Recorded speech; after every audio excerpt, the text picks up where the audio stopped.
നിങ്ങൾക്കറിയാം എബ്രാഹിം ചേട്ടനും ഷീലു എബ്രാവും നീലും ഒക്കെ കറുത്ത ഡ്രസ്സ് ഇട്ടിട്ടാണ് വന്നത്. ഇന്ന് എബ്രാഹിം ചേട്ടൻ്റെ ബർത്ത്ഡേ ആണ്. അവരത് ഒരു കരിദിനമായിട്ടാണത് പുള്ളി മാത്രമല്ല.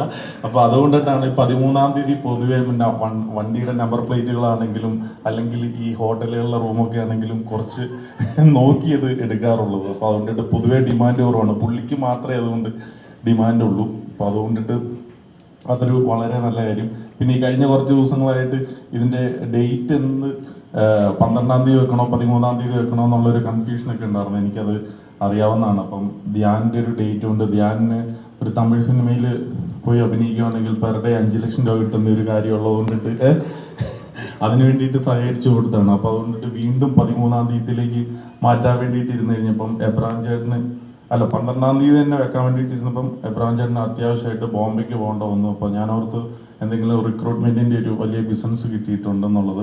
അതല്ല, അപ്പൊ അവിടെ നിന്ന് മകള് വിളിച്ചു പറഞ്ഞു അവിടെ നിന്ന് ഇപ്പൊ പുതിയതായിട്ട് കയറിയ താമസത്തിന് വേണ്ടിയിട്ട് കയറിയ ഫ്ലാറ്റിൽ ഒരു എലി കയറിയിട്ടുണ്ട്. അത് സീരിയസ് ആയിട്ട് പറഞ്ഞാണ്. അപ്പൊ അതുകൊണ്ടിട്ട് പുള്ളി ഈ എലിപ്പെട്ടിയായിട്ട് ഇവിടുന്ന് അവിടെ പോയിട്ട് എലിനെ പിടിച്ചിട്ട് നെക്സ്റ്റ് ഡേയിലേക്കാണ് ഈ ഓഡിയോ റിലീസ് മാറ്റി വെച്ചേക്കുന്നത്.